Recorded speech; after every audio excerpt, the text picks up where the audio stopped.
Good evening to all students. So आज हम बात करने वाले हैं हीट L2। जो अपना हीट चैप्टर अपन स्टार्ट कर चुके थे उसका आज सेकंड लेक्चर है, उसमें अपन बात करने वाले हैं। Today's we are talking about to thermal expansion. First of all, what is thermal expansion? Thermal expansion क्या होता है? देखिए, अगर यहाँ पर बात करें अपन, when a body is heated its temperature. अगर अपन किसी भी बॉडी को हीट करते हैं तो नेचुरल सी बात है कि उसका टेम्परेचर हाई होगा। अरे बात समझ में? एंड टेम्परेचर हाई होगा मतलब टेम्परेचर की अपन यहाँ पर बात करें तो टेम्परेचर आपका राइज होने वाला है। And total kinetic energy of its molecule increase, और जो उसकी काइनेटिक एनर्जी होगी आपकी वो भी क्या होगी? इंक्रीज होगी, because of that half mv²। Randomly vibrations, molecules क्या करने लगेंगे? मोशन करने लगेंगे। In a solid molecules can only have thermal agitations, इसको बोलेंगे अपन randomly vibrations। as the temperature of the body increase, vibration of the molecule will become fast। जैसे जैसे अपन इसकी एनर्जी को बढ़ाएंगे तो यहाँ पर क्या होगा? जो मोलिक्यूल्स है उनका वाइब्रेशन फास्ट हो जाएगा। अब होता गया है, देखो सबसे पहले बात कर रहे हैं अपन temperature of the body increase. अगर मैं टेम्परेचर को इंक्रीज करूंगा तो thermal vibration energy of the molecule will also increase. यहां मैंने फ्लो चार्ट से बताया हुआ है। Rate of collision between neighbouring molecule increase, इनकी रेट ऑफ कोलिजन बढ़ेगी जो नेबरिंग मोलिक्यूल्स है। उसके बाद इंटर एटॉमिक सेपरेशन, इनके बीच में जो सेपरेशन है वो भी इंक्रीज होगा। And finally thermal expansion take place. जैसे मैं बात करूं, यहां पर कोई रोड है, ठीक है, अब मैंने इसके वन एंड को हीट किया है, ये अपन ने इसको यहाँ से हीट किया, तो पहले इसका टेम्परेचर राइज होगा। धीरे धीरे यहाँ पर जो भी मॉलिक्यूल है, ये वाला मॉलिक्यूल इसको कोलाइड करेगा, एंड आफ्टर दैट ये वाला मॉलिक्यूल इसको कोलाइड करेगा। इस तरह से अदर एंड पूरा हीट अप हो जाएगा। अरे बात समझ में? इसी को अपन क्या बोलेंगे? Thermal expansion. अब थर्मल एक्सपांशन जनरली अपन सॉलिड, लिक्विड एंड गैस में देखते हैं। अब सॉलिड में 3 टाइप से थर्मल एक्सपांशन होगा। अगर बात करें तो लीनियर, हो सके लेंथ इंक्रीज हो जाए, हो सके एरिया बढ़ जाए, हो सके आपका वॉल्यूम भी इंक्रीज हो जाए। बट अगर अपन गैस और इसकी लिक्विड की बात करें तो वहां पर अपन जनरली क्या देख पाएंगे? वॉल्यूमेट्रिक एक्सपांशन ही देख पाएंगे, क्योंकि वहां पर 3D में एक्सपांशन होगा। क्लियर है? अब थर्मल एक्सपांशन लीनियर हो सकता है, आपका सुपरफिशियल एक्सपांशन हो सकता है जिसको एरियल बोलेंगे, और आपका क्यूबिकल और वॉल्यूमेट्रिक एक्सपांशन हो सकता है। देखिए, सबसे पहले बात करें अपन लीनियर एक्सपांशन। देखिए, बिफोर हीटिंग, अगर मैं यहां से बात करूं इस पूरे की, तो बिफोर हीटिंग इसकी लेंथ थी L0। आफ्टर हीटिंग यानी कि मैंने टेम्परेचर कितना बढ़ा दिया? T प्लस डेल्टा T, तो यहां से इसकी लेंथ होगी बेटा L equal to L0 plus alpha T, ये इसकी लेंथ हो गई। अरे बात समझ, sorry, L equal to L0 original length plus delta L, ये इसकी लेंथ बढ़ गई। बिफोर हीटिंग L0 थी, इट मीन ओरिजिनल लेंथ, और ये क्या होगी? इसकी आफ्टर हीटिंग। वेयर, अगर मैं अल्फा की बात करूं, वेयर अल्फा जो होगा, very important, coefficient of linear expansion. लेकिन किसके रेस्पेक्ट में बात कर रहे हैं? टेम्परेचर, इसलिए यहां पर थर्मल वर्ड भी आएगा। हरी बात समझ में? अब अगर मैं यहां से देखूं इसका फॉर्मूला, तो अपन देख पा रहे हैं L equal to L0 1 plus alpha delta T, जहां पर अल्फा गया आपका coefficient of linear thermal expansions. अब हमें अल्फा निकालना है, तो अपन क्या करेंगे? L इक्वल टू L0 है ना, और ये ब्रैकेट हटा देते हैं अपन यहां से, L equal to L0 plus L0 alpha delta T, इस तरह से लिख रहे हैं अपन इसको। क्लियर? अब यहां से अगर मैं बात करूं तो देखिए, यहां से हो गया L equal to L0 plus L0 alpha delta T। L0 को अपन इधर ले आएंगे तो L minus L0, L0 alpha delta T, यानी कि delta L upon L0 alpha delta T। यहां तक अपन इसको बता दिया है। अब अल्फा क्या है उसकी यूनिट भी अपन यहां पर निकाल लेंगे। देखिए, अगर यहां से बात करें अपन इसकी, तो देखिए अल्फा के लिए हम देख रहे हैं, यहां पर ही देखते हैं। अल्फा को मैं लिख सकता हूं delta L upon L0 delta T, ये भी लेंथ और ये भी लेंथ, लेंथ तो कैंसिल हो जाएगा, तो अल्फा क्या बचा?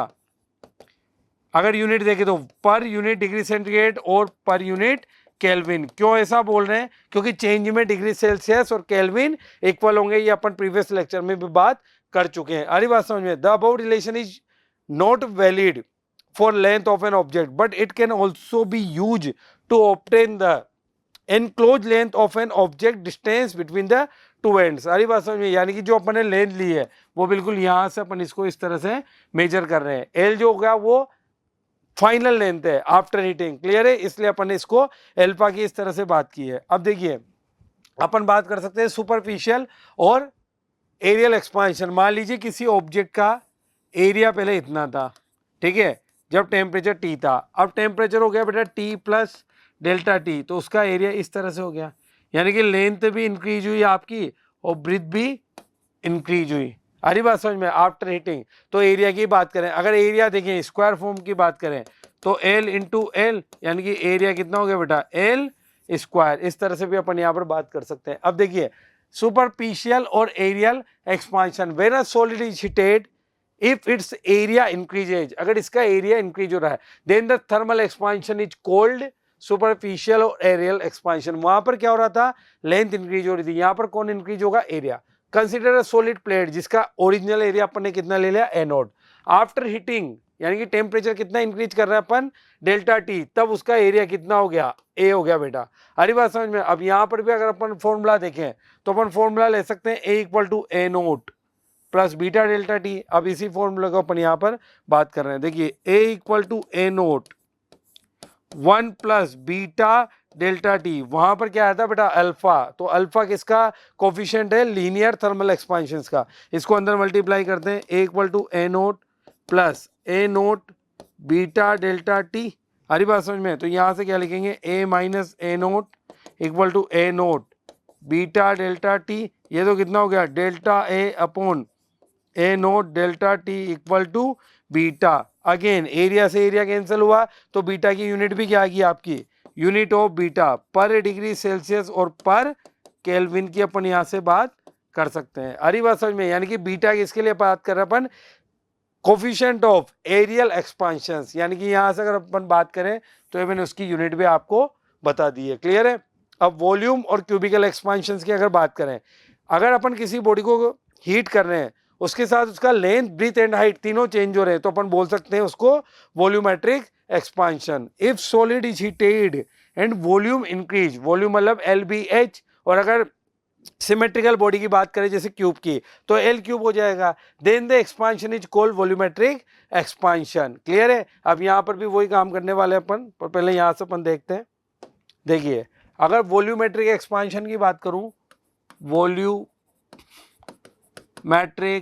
एक्सपांशन, क्लियर है बेटा। तो देखिए पहले अपन बात कर लेते हैं, ये आपका क्यूब,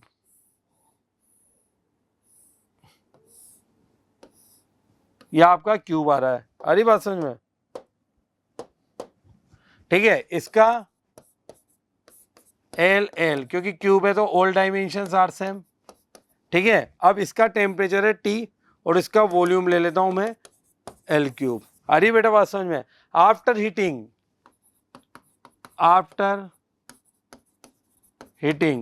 तो अब टेम्परेचर कितना हो गया, T प्लस डेल्टा टी, यानी कि आपने टेम्परेचर को बढ़ा दिया है। तो अब आपका जो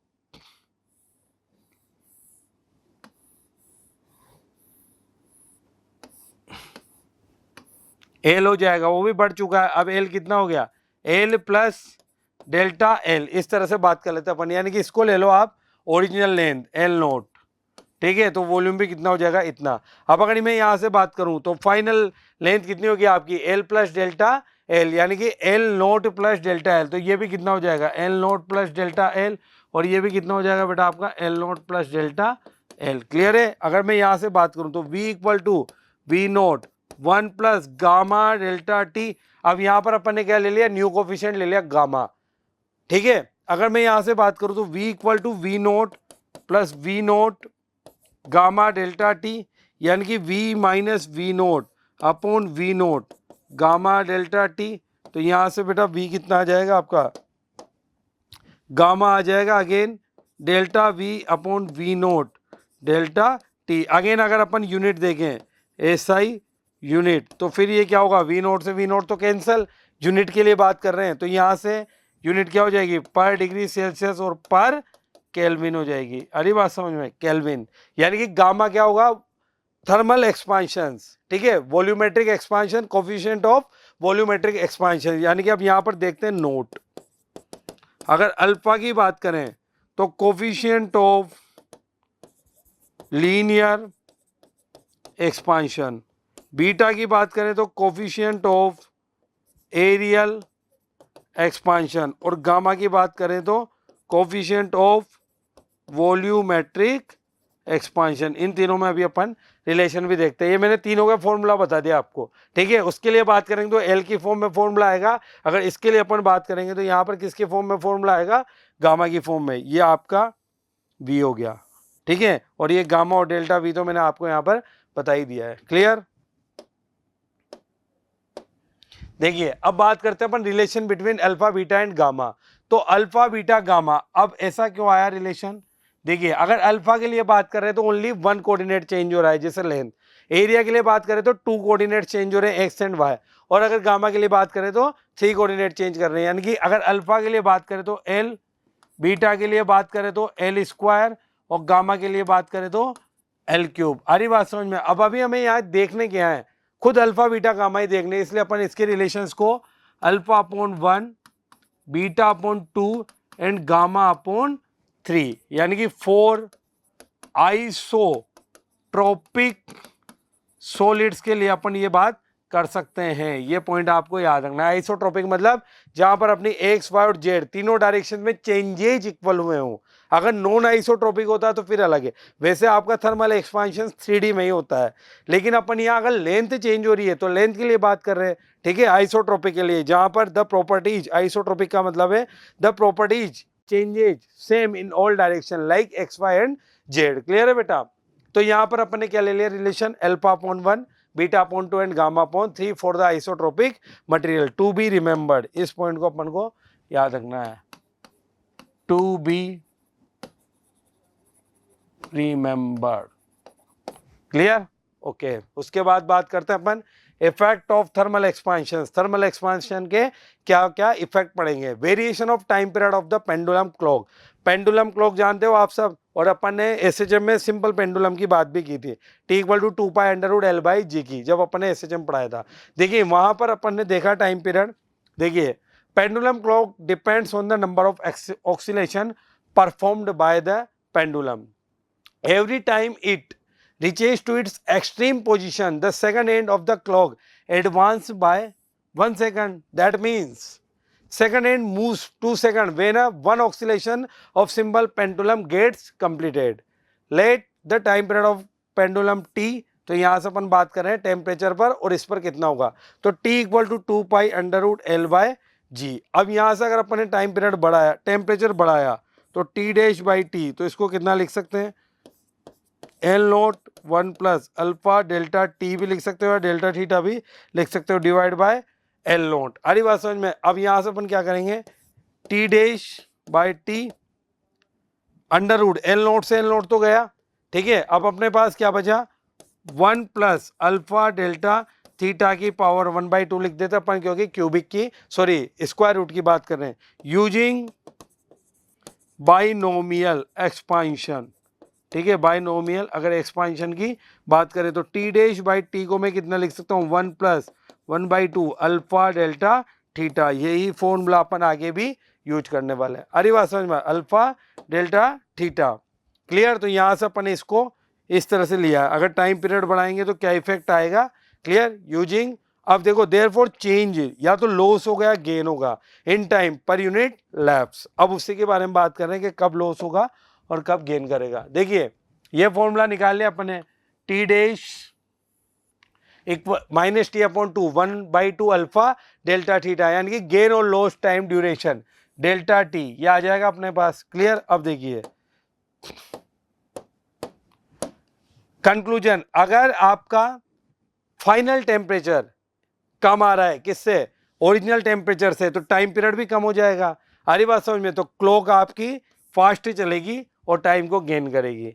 अगर आपका फाइनल टेम्परेचर ज़्यादा है तो टाइम पीरियड भी बढ़ेगा, तो क्लॉक आपकी स्लो चलेगी और टाइम का लॉस होगा। तो ये तो दिक्कत हो गई, टाइम ही अलग अलग बता रही है, यानी कि इंडिया में अलग बता रही है, यूएस में अलग बता रही है। तो फिर हमें जिससे सिंपल पेंडुलम बना हुआ है, सिंपल पेंडुलम जिस मटेरियल से बना हुआ है, जिस एलॉय से बना हुआ है, उसको ऐसा यूज करना पड़ेगा कि उसका thermal expansion, coefficient of thermal expansion very less हो, जब जाके अपन उसकी बात करने वाले हैं। तो यहाँ पर जो सिंपल पेंडुलम बनता है वो जनरली बेटा एक एलॉय होती है इनवार, ठीक है, उसका बनता है, क्योंकि उसका thermal expansion, coefficient of thermal expansion कम होता है। उसी के बारे में अपन यहाँ पर बात करने वाले हैं। देखिए, measurement of the length bye metallic strip. देखिए, मेटेलिक स्केल की अगर मैं यहाँ से बात करूं, जैसे अपन ने बात करी इसकी लेंथ बढ़ाई, तो L2 equal to L1 1 plus alpha nought θ2 minus θ1, यानी कि कौन सा फॉर्मूला यूज किया है, L equal to L not 1 plus alpha delta theta, ये फॉर्मूला अपन ने यहाँ पर यूज किया है। अब देखिए इसको कैसे मेजर करेंगे। एक तो आ रही है अपनी मेजर्ड वैल्यू, यहाँ से अगर स्केल की बात करें तो 3, और एक मेजर्ड वैल्यू आ रही है अपनी 3.5, अलग अलग आ रही है, यानी कि अपन इसमें एरर भी देख सकते हैं। देखिए, L1 actual length θ1 degree Celsius पे, उसके बाद L2 actual length of the θ2 पर, तो measure length of the object θ2। अगर टेम्परेचर बढ़ाया तो ऑब्वियसली बात है लेंथ भी बढ़ेगी। ये तो अपन किस में देख के आ चुके हैं, कोफिशिएंट ऑफ लीनियर एक्सपांशन में, ठीक है। अब इसी की बात कर रहे हैं यहाँ पर। देखिए, अगर मैं यहाँ से बात करता हूँ, only measuring instrument is expanded, खुद जिससे अपन मेजर कर रहे हैं वही अगर एक्सपेंड हो रहा है, then the length of object will not change but measured value decrease, measured value decrease हो जाएगी। तो यहाँ पर प्लस की जगह क्या आ जाएगा बेटा, माइनस आ जाएगी, यानी कि अब मेजर्ड वैल्यू को मैं क्या लिख सकता हूँ, L1 1 minus alpha S delta theta, यानी कि माइनस साइन क्यों आया, क्योंकि वो खुद जिस इंस्ट्रूमेंट से मेजर कर रहे हैं उसकी लेंथ तो चेंज नहीं हुई, बट उसकी मेजर्ड वैल्यू ही डिक्रीज आ गई। तो अल्फा एस क्या है आपका, linear expansion coefficient of measuring instrument. अब पहले कितनी आ रही थी 3, अब कितनी आ रही है अपनी खुद देखो, पहले जहाँ 3 थी वहां पर अब कितनी आ रही थी 3.5, लेकिन अब कितनी आ रही है 2.2 पर ही आके वो डेटा रुक चुका है। इसी के लिए अपन बात कर रहे हैं मेटेलिक स्केल की। आगे देखते हैं, इफ बोथ एक्सपेंड साइमल्टेनियसली, मान लीजिए जिस ऑब्जेक्ट की लेंथ को मेजर कर रहे हैं वो भी इंक्रीज हो रहा है टेम्परेचर राइज करने पे, और आपका जो मेजरिंग इंस्ट्रूमेंट है वो खुद भी राइज हो रहा है, तब क्या करेंगे, तब देखिए अपन क्या करते हैं, दोनों का measuring value L1 1 plus alpha note minus alpha S, और टेम्परेचर में डिफरेंस भी अपन ले लेंगे। हरी बात समझ में, यहाँ तो प्लस से आएगा, लेकिन दोनों का जो कोफिशिएंट ऑफ थर्मल एक्सपांशन है उसका डिफरेंस देख के और टेम्परेचर का भी डिफरेंस देख लेंगे, ठीक है। यहाँ से θ1 ये अपन यहाँ से बात कर ही रहे हैं। इफ अल्फा नोट, अगर अल्फा नोट ज्यादा हुआ अल्फा एस से, then the measured value is more than actual value, और अगर अल्फा नोट कम हुआ अल्फा एस से, हरी बात समझ में, एस किसके लिए बात करें, स्केल के लिए, तो measured value is less than actual value at θ1 degree Celsius पे। इसी के लिए अपन यहाँ पर बात कर रहे हैं। क्लियर। अब बात करते हैं अपन variation of density with temperature. ऐसा अपन कुछ डेंसिटी में डिफरेंस अपन फ्लूइड वगैरह चैप्टर में देखते हैं। As we know that mass, mass क्या होता है बेटा आपका, वॉल्यूम इनटू डेंसिटी। अब इनमें क्या चेंज होता है वो देख रहे अपन। Mass of the substance does not change with change in temperature, क्योंकि मास तो कांस्टेंट रहता है, but with increase in temperature volume increase. अगर अपन टेम्परेचर बढ़ाएंगे तो वॉल्यूम इंक्रीज होगा, ये बात अभी अपन करके आ चुके हैं क्यूबिकल एक्सपांशन में। सो डेंसिटी डिक्रीज, तब क्या होगा आपका, डेंसिटी डिक्रीज होगा अगर मास कांस्टेंट है तो, क्योंकि देखिए मास को मैंने रखा कांस्टेंट, अब टेम्परेचर बढ़ाने पर वॉल्यूम बढ़ रहा है, तो ऑब्वियसली बात है डेंसिटी कम होगी, जब भी जाके आपका मास कांस्टेंट रहेगा। Will not change volume, so density decrease and vice versa, और जस्ट इसका opposite. Let D and D naught be the density of substance at different type of temperature. तो यहाँ से अपन ने डी को लिया यही, यानी कि अपन क्या लिख सकते हैं, D naught equal to D 1 plus gamma delta T, यानी कि उसको बढ़ाएंगे तो ये रिलेशन अपोजिट आ जाएगा। पहले क्या लिख रहे थे, D equal to D note 1 plus gamma delta T L के रेस्पेक्ट में, लेकिन अब अपन ने उल्टा कर दिया है। क्यों, क्योंकि टेम्परेचर बढ़ाने पर वॉल्यूम बढ़ रहा है, मास को कांस्टेंट रखना है तो डेंसिटी को कम होना पड़ेगा, और डेंसिटी का साइन अपन यहाँ पर डी से दिखा रहे हैं। For solid value gamma are generally small, so we can write D equal to D note 1 plus gamma delta T, इसलिए अपन यहाँ पर माइनस साइन यूज करते हैं। अरे बेटा बात समझ में, यूजिंग बाइनोमियल एक्सपांशन, इसको भी उसी से लिख सकते हैं अपन, ठीक है। डेंसिटी के रेस्पेक्ट में अगर अपन यहाँ से बात करें तो आप लिखते हो D equal to D note 1 minus gamma delta T, यानी कि D equal to D naught minus D naught gamma delta T, D minus D naught upon D naught minus gamma delta T. तो minus sign क्या show कर रहा है, जब हम volume बढ़ा रहे हैं तो डेंसिटी आपकी कम हो रही है। ये difference in density upon D naught delta T equal to minus gamma, यहाँ तो यूनिट तो वही आएगी पर डिग्री सेल्सियस, लेकिन minus sign shows that the density will be increase then volume also decrease. ये अपने यहाँ पर फॉर्मूला भी देख लिया है। हरी बात समझ में, क्लियर। अब देखिए variation of force of buoyancy with the temperature. अब बायोंसी फोर्स क्या होता है उसकी भी बात कर लेते हैं। बायोंसी होता है आपका F B V D G, क्योंकि डेंसिटी की बात की अपन ने।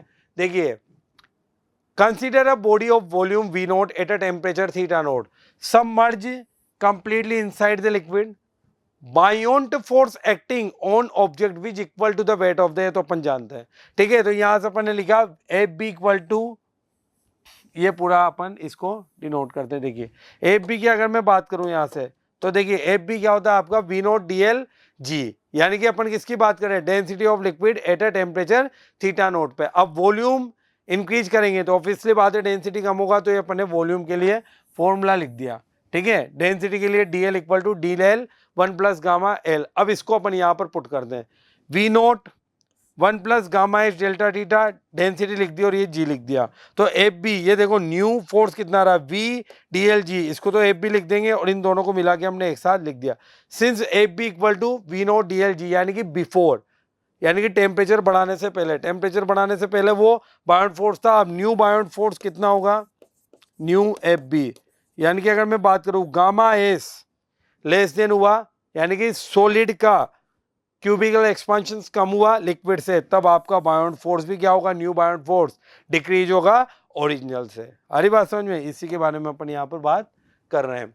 कंक्लूजन देखिए, if on a heating liquid it undergoes more thermal expansion than solid। ऐसा क्यों, क्योंकि solid के अंदर इंटरमोलिकुलर बॉन्ड काफी स्ट्रॉन्ग होते हैं और उसको ब्रेक करना इतना इजी नहीं है, इसलिए अपन किसकी बात कर रहे हैं, थर्मल में ज्यादा अपन थर्मल, ये इसमें लिक्विड में मोर थर्मल एक्सपांशन को शो कर सकते हैं। Solid then buoyant force acting on an object will be decrease. अरे बात समझ में। अब बात कर रहे हैं अपन बाईमेटेलिक स्ट्रिप की। देखिए बाईमेटेलिक स्ट्रिप क्या होता है, जैसे मैंने दो स्ट्रिप ली, different material having different coefficient of thermal expansions, और उनको अपन ने ज्वाइन कर दिया together. If two strips of different metals are welded to form a bimetallic strip heated uniformly it bend to form of an arc, the metal with greater coefficient of linear expansion on a convex side। देखिए अगर मैंने यहाँ पर conditions की बात करूँ तो आपका थर्मल एक्सपांशन अल्फा, अगर लेंथ के रेस्पेक्ट में बात करें तो अल्फा डिफरेंट होना चाहिए, और आपका मटेरियल डिफरेंट, मटेरियल भी आपका डिफरेंट होना चाहिए। जैसे बात कर लेते हैं अपन, सबसे पहले देखिए ये मैंने बाईमेटेलिक स्ट्रिप ले ली, इसको जोड़ दिया। ठीक है, एक तो है बेटा मेरी स्टील की और एक है मेरी ब्रास की। ठीक है, 8 रूम टेम्परेचर पर ये काम करी, this is the bimetallic strip. अब मैंने टेम्परेचर को बढ़ा दिया है आफ्टर हीटिंग। अब टेम्परेचर कितना कर दिया मैंने, T प्लस डेल्टा टी, पहले टेम्परेचर कितना था, अब ये कैसी हो जाएगी, ठीक है।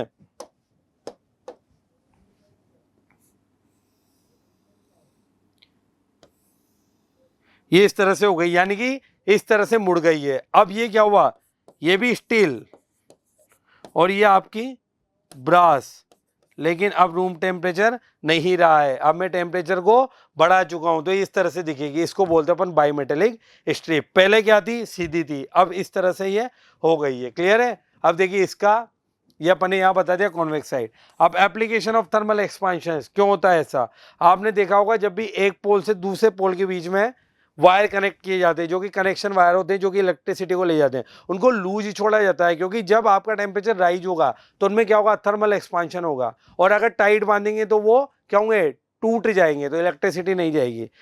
रेल होती है आपकी पटरी, रेल जिस पर ट्रेन चलती है, ठीक है, उनके बीच में स्मॉल गैप छोड़ा जाता है ताकि गर्मियों के टाइम पे जब टेम्परेचर हाई होगा तो उनके बीच में उनको फैलने का टाइम मिल जाए या उनको स्पेस मिले। नहीं तो वो क्या होगा, अगर बीच में नहीं छोड़ेंगे तो क्या होगा, वो सिकुड़ जाएगी, तो ट्रेन को चलने में दिक्कत होगी। और दिक्कत क्या, प्रॉब्लम ये होगी कि ट्रेन ही पटरी से उतर भी सकती है। A small gap left between iron nails of the railway, iron rings are slipped on the wooden wheels by heating of the iron rings. पुराने जमाने में जब बैलगाड़ी बुलक कार्ट्स को चलाया जाता था तो उनके व्हील के ऊपर क्या चढ़ाया जाता था, आयरन की स्ट्रिप चढ़ाई जाती थी ताकि वो स्मूथली, लेकिन हीट करके, गर्म करके, ठीक है। I stopper of a glass bottle jammed in its neck can be taken out by heating of the neck. जब हम उसको हीटिंग करेंगे तो क्या होगा, वहां से लूज हो जाएगा, अपने स्पेस को छोड़ने की कोशिश करेगा और अपन उसको इजीली निकाल लेंगे। The pendulum of a clock made up of Invar, very important point, अभी मैंने बात करी थी। नहीं तो ऑल सीजन में कैसे टाइम को मेजर करेंगे, ठीक है। Invar N alloy of zinc and copper, Invar किसकी बनी होती है बेटा, जिंक प्लस कॉपर की। क्यों, as has at each as low coefficient of linear expansion, Invar का ही बनाएंगे, मस्ट है। क्यों, क्योंकि इससे अपन ऑल सीजन में आपकी जो क्लॉक है वो एक जैसा टाइम दिखाएगी। नहीं तो कभी टेम्परेचर बढ़ाने पर ज़्यादा दिखा रही है, कभी कम दिखा रही है, समर में फास्ट चलेगी और विंटर में स्लो चलेगी क्योंकि टेम्परेचर कम होगा, तो आपका टाइम ही चेंज होगा। तो ये कैसे पॉसिबल है, हरी बात समझ में। टाइम तो अगर वर्ल्ड क्लॉक से अगर अपन उसको मैच करें तो सेम चलना चाहिए, इसलिए अपन सिंपल पेंडुलम को किससे बनाएंगे, इनवार से बनाएंगे, क्योंकि वो अलॉय होती है जिंक प्लस कॉपर की और उसका अल्फा, या जो भी मैं अगर थर्मल एक्सपांशन की बात करूं, लो कोफिशिएंट ऑफ लीनियर एक्सपांशन, क्योंकि यहाँ पर अपन बात ही किसकी कर रहे हैं, सिंपल पेंडुलम की, पेंडुलम के लेंथ की बात कर रहे हैं। हरी बात समझ में। अपन यहाँ लिख भी सकते हैं ताकि वो आपका ऑल सीजन में सेम टाइम देगी। क्लियर। उसके बाद बात कर रहे हैं अपन एनोलोमस एक्सपांशन ऑफ वाटर। अब देखिए इसमें अगर बात करूं तो यहां से आप देखो गामा डिक्रीज हो गई, इंक्रीज हो रहा है, यानी कि मैक्सिमम अपन को कहाँ मिल रहा है, 4 डिग्री सेल्सियस पर वाटर की डेंसिटी कितनी होगी, 1000 kg पर मीटर क्यूब। और अगर CGS में बात करें तो 1 ग्राम पर सेंटीमीटर क्यूब। इसी को अपन क्या बोलते हैं, एनालोमियस बिहेवियर ऑफ वाटर। देखो ऐसा क्यों, यही कारण है कि आपकी जो लेक होती है उसके नीचे जो फ्रोजन लेक, उसके नीचे के एक्वाटिक एनिमल लिविंग रहते हैं, यानी कि ऊपर तो आइस जमी हुई है फिर भी वो जिंदा है। क्यों, क्योंकि वाटर अपना एनालोमियस बिहेवियर शो करता है। Ice to form up first at the surface of the lake in cold weather, as winter approach the water temperature decrease, जैसे विंटर में जाएंगे वाटर टेम्परेचर डिक्रीज होगा। ठीक, क्लियर। उसके बाद देखो यहाँ पर तो ज्यादा थी फिर ये कम हुई। Initially the surface, the water they sink because relatively high density. Consequently, the surface reaches 0 degree first and then lake become covered with ice. सबसे पहले ऊपर सरफेस का टेम्परेचर 0 होगा और लेक जो होगी वो कवर हो जाएगी विद द आइस से। Aquatic life able to survive the cold winter, the lake bottom main region unfrozen at the temperature about 4 degree Celsius पे। इसीलिए मैंने यहाँ लिखा है, आप जो पढ़ते हो कि वाटर की डेंसिटी 1000 kg पर मीटर क्यूब होती है या 1 ग्राम पर सेंटीमीटर क्यूब होती है, उसका टेम्परेचर होता है 4 डिग्री सेल्सियस। इसी को अपन क्या बोलते हैं, एनालोमस बिहेवियर ऑफ वाटर। उसके बाद बात करते हैं अपन थर्मल एक्सपांशन ऑफ लिक्विड। देखिए पहले अपने पास ए पर था, फिर बी है और अब सी है, इसके बारे में बात कर रहे हैं। Real and apparent expansion of liquid, like solid liquid also expand on heating, अभी अपन पढ़ चुके हैं। The liquid do not have shape of their own, liquid की कोई शेप एंड साइज नहीं होती है, जिस भी कंटेनर में भरेंगे वो उसी शेप साइज का हो जाएगा। Of the vessel in are kept, therefore we can not talk about linear और superficial expansion in liquid, we are concern with the volumetric expansion. देखिए अपन यहाँ पर इसको, यहाँ पर कोई भी लिक्विड फिल हो रहा है, अरे बात समझ में। अब इसको गर्म करेंगे तो ए पर क्या होगा, बी पर क्या होगा और सी पर कंडीशन क्या होगी, इसी के बारे में बात कर रहे हैं। A liquid always contained in a vessel when it is heated also expand along with the liquid. Due to expansion of vessel, the observed expansion of liquid somewhat less than actual expansions, clear, of liquid. Therefore, we have considered two apparent and real expansions की अपन यहाँ पर बात कर रहे हैं। सबसे पहले देखिए, अगर रियल एक्सपांशन AC की बात करें, डायग्राम में दिखा पा रहा हूँ मैं, यह आपका रियल एक्सपांशन है, रियल एक्सपांशन, ठीक है, इसको मैं बाय एक्सपेरिमेंट बता रहा हूँ आपको। उसके बाद अगर मैं बात करूँ यहाँ से expansion of vessel AC AB plus apparent BC, यानी कि अगर मैं यहाँ से बात कर रहा हूँ तो ये तो अप्रेंट है, ये वाला अप्रेंट, ठीक है, एक्सपांशन। अब दोनों को मिला लेंगे, रियल में तो हुआ क्या AB, ठीक है, अब दोनों को अपन मिला के देखते हैं। देखिए AB प्लस BC और वही आपका क्या है, यानी कि वेजल का तो कितना एक्सपेंड हुआ AB में और एक्सपांशन कितना हुआ अप्रेंट में BC में। तो कोफिशिएंट देखो, रियल एक्सपांशन का गामा आर, मतलब जो अपन ने आर से रियल को बता दिया। अब अगर उसकी बात करें the true increase in volume of liquid per unit original volume per degree rise in temperature is called coefficient of real expansion, जो कि कितना हुआ है अपना रियल में AC, यानी कि वेजल का प्लस अप्रेंट का, और यूनिट तो आएगी से भी बात कर ही चुके हैं। कोफिशिएंट ऑफ अप्रेंट एक्सपांशन जिसको गामा है, the apparent increase in volume of the liquid relatively to the container, container का कितना वॉल्यूम इंक्रीज हुआ है per unit original volume is known as apparent expansion. Unit तो आएगी सही, तो दोनों को मिला के क्या लिख दूंगा मैं, gamma R, gamma A plus gamma G, clear. Apparent expansion of liquid plus apparent expansion of container. यहाँ पर अपन ने कुछ कोफिशिएंट बताया थर्मल एक्सपांशन, जैसे लिक्विड कितना होता है, यहाँ पर मैंने मल्टीप्लाई पहले ही कर दिया, क्योंकि सबका ये ध्यान रखना 1.8 नहीं होता है, 1.8 इंटू 10 की पावर -4, क्योंकि ये तो वैसे ही किस में होता है माइनस में, मल्टीप्लाई 10 की पावर -4 पर डिग्री सेल्सियस। तो मरकरी का इतना होगा, वाटर का, वैसे ये सब आपको याद रखने की जरूरत नहीं है, ये तो मैं आपको कंपैरेटिवली स्टडी करा रहा हूँ, क्योंकि IGSO के पेपर में वो आपको वैल्यू देगा। पैराफिन वैक्स का 9 इंटू 10 की पावर -4, टर्पेंटाइल ऑयल जो अपन पेंट वगैरह में मिला करते हैं 10.5 इंटू 10 की पावर -4, एल्कोहल का 11 पॉइंट इंटू 10 की पावर -4, 11.8 इंटू 10 की, बेंजीन का जो आप पढ़ते हो केमिस्ट्री में। Temperature, temperature the degree of hotness and coldness is called temperature. अब यहाँ से अगर अपन बात करें तो किस किस तरह से अपन उसको मेजर कर सकते हैं। देखिए टेम्परेचर को मेजर करने के लिए अपन किसको यूज करते हैं, थर्मोमीटर को, तो उसी के बारे में बात कर रहे हैं। A thermometer are based on the fact that matter expand, क्या भरा होता है, mercury on heating, thus we have solid thermometer, liquid thermometer and gas thermometers. अरे बात समझ में, the solid thermometer are less sensitive and gas thermometer are most sensitive. अरे बात समझ में, जो गैस थर्मोमीटर होता है, because solid expand for less compare to liquid and gases, है ना। For general purpose we have to use liquid thermometer, mercury और एल्कोहल और थर्मोमेट्रिक लिक्विड। अरे बात समझ में, इसीलिए अपन जो BP वगैरह मेजर करते हैं, आपने देखा होगा ब्लड प्रेशर, उसमें लिक्विड वाला ही यूज करते हैं। इसकी चॉइस है कि इसमें कैसे यूज करना है। देखो चॉइस ऑफ लिक्विड, क्यों, एक तो उसके it should have low specific heat capacity, ठीक है, so that it rapidly attains the temperature. पता लगे अपन मेजर कर रहे हो वो ऊपर नीचे नहीं हो रहा तो कैसे पता पड़ेगा, रीडिंग की बात करें, the temperature of a given substance without absorbing the appreciate amount of heat energy from it, it should have a uniform rate, इसकी जो रेट होती है वो यूनिफॉर्म होती है। आ रही बात समझ में। Expansion such that linear scale can be easily mark, उस पर मार्क होता है, सबने देख रखा है। It should have large expansion for a unit degree rise in temperature so that its expansion is visible to the unaided eye।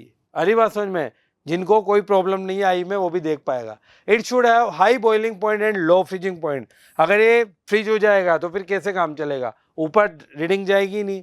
So that wide range of temperature changes could be measured a single thermometer. It should have shine and opaque so that clearly visible in glass, देखते ही हो आप। It should not stick to side of the glass tube, ठीक है। It should exert low vapour pressure, ठीक है। It should be good conductor of heat, it should be easily available in pure state. Mercury ऐसा है जो आपको pure state में भी मिल सकता है।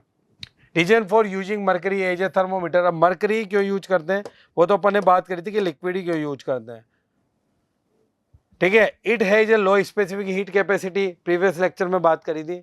It's expansion is uniform, it's boiling point 357 degree centigrade और लो फ्रीजिंग पॉइंट होता है -39 डिग्री सेंटीग्रेड, ठीक है। तो इतना इजीली तो फ्रिज होगा नहीं, और बॉयल कब होगा 357, तो इतना तो किसका टेम्परेचर जाएगा। It is opaque and shiny, opaque होता है, शाइनी होता है। It does not stick to the side of the glass, ठीक है ना, ये पॉइंट आपको याद रखना है ताकि आपसे पूछ लिया जाए तो बॉइलिंग पॉइंट कितना होता है 357 डिग्री सेल्सियस, और फ्रीजिंग पॉइंट होता है -39 डिग्री सेल्सियस, ठीक है। It exert very low vapour pressure, it is a good conductor of heat and it is easily available in pure state, ये प्योर स्टेट में आपका इजीली अवेलेबल होगा, ठीक है। डिसएडवांटेज क्या क्या है, इसकी स्पेसिफिक हीट कैपेसिटी है ना 4.2 जूल पर ग्राम kelvin. It's expansion not uniform, ठीक है, थर्मोमेट्रिक का एक्सपांशन यूनिफॉर्म नहीं है। इट्स एक्सपांशन पर degree rise temperature vary small. Freezing point 0 degree Celsius होता है नॉर्मल। अपन बात करें तो वाटर को अपन क्यों यूज नहीं करते हैं, तो 0 पे ही फ्रिज हो जाएगा और बॉइलिंग पॉइंट 100 पे हो जाएगा। अब आपने देखा होगा बीपी जो आपकी 80 नॉर्मल रेंज अगर बात करें तो 80 डिग्री सेल्सियस से 120 रहती है, इसलिए अपन वाटर को यूज नहीं करते हैं। द टेम्परेचर 0 से और more than 100, it is transparent, वो ओपेक शाइन नहीं होता है, ठीक है। It stick to the side of the glass, it evaporate under the vacuum condition, it is a bad conductor of heat, ये, और it can not be contain percent pure form easily, इतना easily मतलब pure आपको नहीं मिलेगा। Clear, okay. तो ये था आपका। अब इसमें अपन क्वेश्चंस की बात कर लेते हैं, ठीक है। जो भी अभी तक अपन ने पढ़ा उसमें अपन क्वेश्चंस कवर करते हैं कि किस तरह से अपन ने, ताकि आपके फॉर्मूला भी सही हो जाएंगे। देखते हैं, क्वेश्चन पढ़ते हैं। In a given figure when the temperature increase which of the following increase. अब देखिए ये आपकी कोई डिस्क है, ठीक है। अब अगर मैं इसकी बात करूं तो जब मैं इसका टेम्परेचर बढ़ाऊंगा तो अंदर जो ये है तो ये भी फैलेगी, अंदर जो कैविटी और बाहर तक आपका सब कुछ इंक्रीज होगा, क्योंकि टेम्परेचर बढ़ाने पे आपने देखा है लेंथ भी इंक्रीज हो रही है तो एरिया भी इंक्रीज हो रहा है तो वॉल्यूम भी इंक्रीज हो रहा है। तो यहां लिखेंगे ड्यू टू थर्मल एक्सपांशन, ठीक है, R1 इंक्रीज होगा तो फिर R2 भी इंक्रीज, और थर्ड ऑप्शन दे रखा है R2 माइनस R1, यानी कि वो भी आपका इंक्रीज होगा, यानी कि everything all dimensions will be increase. क्यों, क्योंकि टेम्परेचर बढ़ाएंगे तो यानी कि रिंग ही पूरी इस तरह से फैल जाएगी, यानी कि all dimensions will be increase. अरे बात समझ में, तो option D is correct. Clear, okay. Next question की तरफ मूव करते हैं। The density of water at 0 degree Celsius पे 0.998 दी हुई है और 4 डिग्री पर इतना दिया हुआ है। Calculate the average coefficient of volume expansion in the temperature of 0 to 4। बिल्कुल, देखिए अभी अपन ने बात की थी, अगर मैं डेंसिटी की बात करूं यहां से तो देखिए density given data 0 degree Celsius पे 0.998 ग्राम पर सेंटीमीटर क्यूब, और डेंसिटी 4 डिग्री सेल्सियस पे 1 ग्राम 1.000 ग्राम पर सेंटीमीटर क्यूब। अब देखिए अपन फॉर्मूला लगाते हैं, बिल्कुल लगाएंगे। डी नोट, अभी अपन ने पढ़ा था density equal to mass upon volume,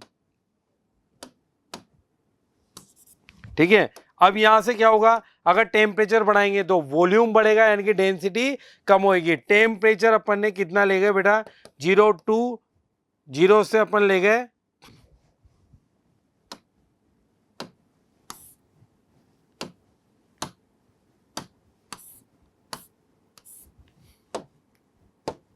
temperature 0 degree Celsius था, उससे अपन कितना ले गए 4 डिग्री सेल्सियस तक ले गए, यानी कि बढ़ा के अपन कहाँ तक ले गए इतना। यानी कि टेम्परेचर को मैं बढ़ाऊंगा तो वॉल्यूम भी बढ़ेगा, और अभी अपन ने पढ़ा था डेंसिटी आपकी कम हो जाएगी, यानी कि using formula D equal to D nought, ठीक है, D equal to D note 1 minus gamma delta T. हरी बात समझ में, या फिर अपन इसको लिख सकते हैं D naught equal to D, क्योंकि अपन पहले से इसको इस तरह से लेके चलते हैं। हरी बात समझ में? क्लियर? अब देखिए, अगर मैं यहाँ से बात करूँ डी मतलब डेंसिटी की, अपन यहाँ से बात कर रहे हैं, उसको रो सिंबल से भी अपन दिखा सकते हैं, है ना। पहले कितनी थी? वो थी अपनी 0.998। अगर यहाँ माइनस साइन लगाया है तो फिर आप इसको डी नोट पर भी ले जा सकते हो। क्लियर है? यानी कि अपन फॉर्मूले को सही कर लेते हैं। D equal to D naught, क्योंकि अपन ने माइनस साइन लगा ही दिया है तो फिर अपन को वो करने की रिक्वायरमेंट नहीं है, ऑलरेडी अपन माइनस साइन लगा चुके हैं। तो 1 equal to 0.998 1 minus gamma delta T. तो यहाँ से देखेंगे अपन 1 माइनस 0.998 माइनस 0.998 इंटू गामा, और डेल्टा टी कितना है बेटा? 4 माइनस 0। अब यहाँ से अपन इसको इधर लाएंगे तो 1 माइनस 0.998 डिवाइड बाय 0.998 इंटू 4, और यहाँ कितना आ गया आपके पास? Minus gamma. तो यहाँ से कितना हो गया? 0.002 divide by 0.998 into 4, minus sign आ गया गामा।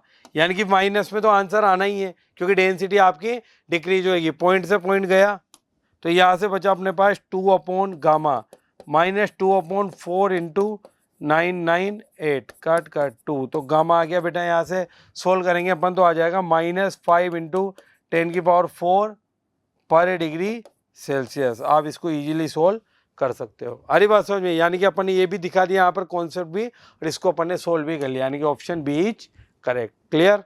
नेक्स्ट क्वेश्चन की तरफ मूव करें। देखिए, the pendulum clock consist of a iron rod connected to a small heavy bob. If it is designed to keep correct time +20 degree Celsius, how fast और slow चलेगी या fast ही चलेगी? वो तो अपन पहले ही देख लेते हैं। टेम्परेचर बढ़ाया अपन ने तो ऑब्वियसली बात है स्लो चलेगी। हरी बात समझ में? इन 24 आवर्स, 24 आवर भी देखना पड़ेगा। कोफिशिएंट दिया हुआ है। ओके, बात करते हैं। सबसे पहले फॉर्मूला लगाएंगे टाइम पीरियड का।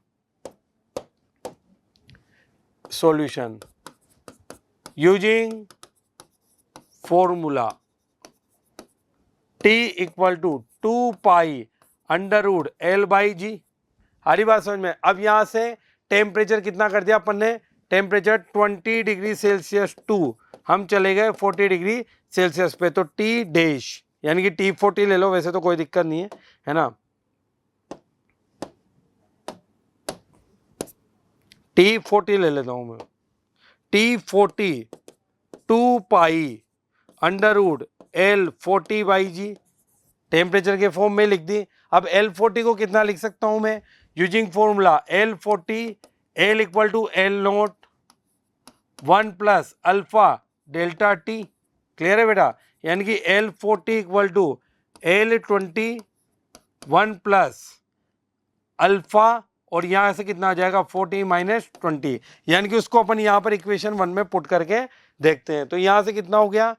T40 2 पाई L20 1 प्लस अल्फा, और यहाँ लिख दो आप 20 1 प्लस अल्फा, और ये हो जाएगा आपका 20।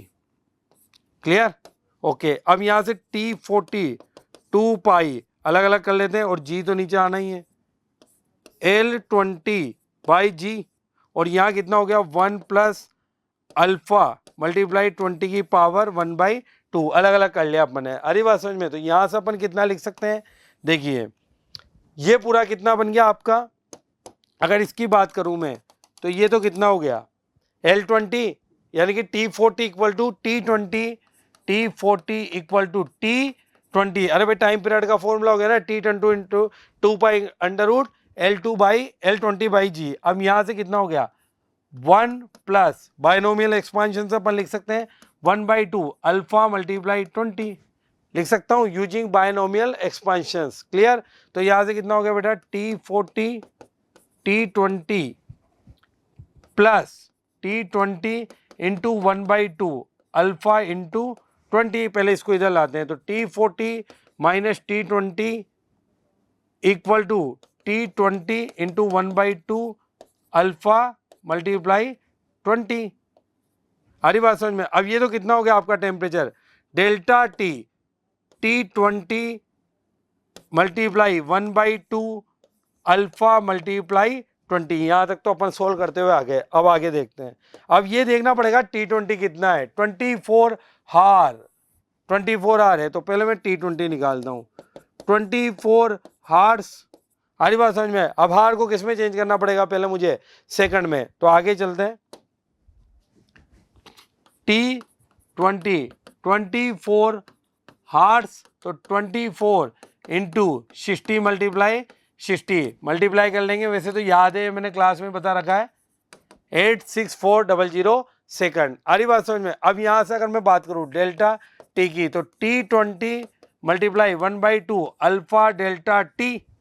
आ रही बात समझ में? डेल्टा थीटा कर लो। आ रही बात समझ में? तो ये कितना हो गया, 86400 1/2। अब ये देखना पड़ेगा अल्फा कितना दिया हुआ है क्वेश्चंस में, वो दिया हुआ है 1.2 इंटू 10 की पावर -6, 1.2 इंटू 10 की पावर -6 मल्टीप्लाई 40 -20, 20 सोल्व करते हैं। ये कट हुआ इससे 0.6 टाइम। आ रही बात समझ में? क्लियर? ओके। अब यहाँ से अपन ने सोल्व किया, तो ये तो कितना आ गया, 86400 6 इंटू 10 की पावर -7 इंटू 20। क्लियर? तो यहाँ से आपका जब अपन सोल्व करेंगे तो आंसर आ जाएगा, इसको सोल्व कर लेंगे, 1.04 डेल्टा टी टाइम पीरियड, है ना, 1.04 सेकंड। अब यहाँ देख रहे हैं टी डैश ग्रेटर देन है किससे, टी से, तो कैसी चलेगी बेटा, स्लो चलेगी। अरे नहीं आ रही बात समझ में? किस तरह से चलेगी आपकी, स्लो चलेगी। क्यों? क्योंकि आपका फाइनल टेम्परेचर ज़्यादा है इनिशियल टेम्परेचर से, तो क्या होगा आपकी, वो स्लो हो जाएगी। यानी कि स्लो कब होगी, समर के टाइम पे, और फास्ट कब होगी, विंटर के टाइम पर। तो यही तो दिक्कत थी, इसलिए अपन ने बात किया था कि इन बार की बनाएंगे ताकि आपका ऑल सीजन में टाइम को सेम मेजर कर सके। क्लियर? ओके, नेक्स्ट क्वेश्चन की तरफ मूव करते हैं। अब bar measured with the 1 year caliper, अभी बात की थी अपन ने, वो कितना आ रहा है आपका, 180 mm, यानी कि एल नोट तो कितना आ रहा है, 180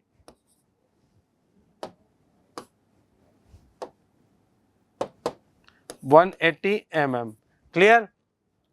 temperature during the measure 10 degree Celsius, the error of the scale graduate. अब टेम्परेचर बढ़ा दिया है आपने, assume that the bar does not change. तो देखते हैं, यूजिंग फॉर्मूला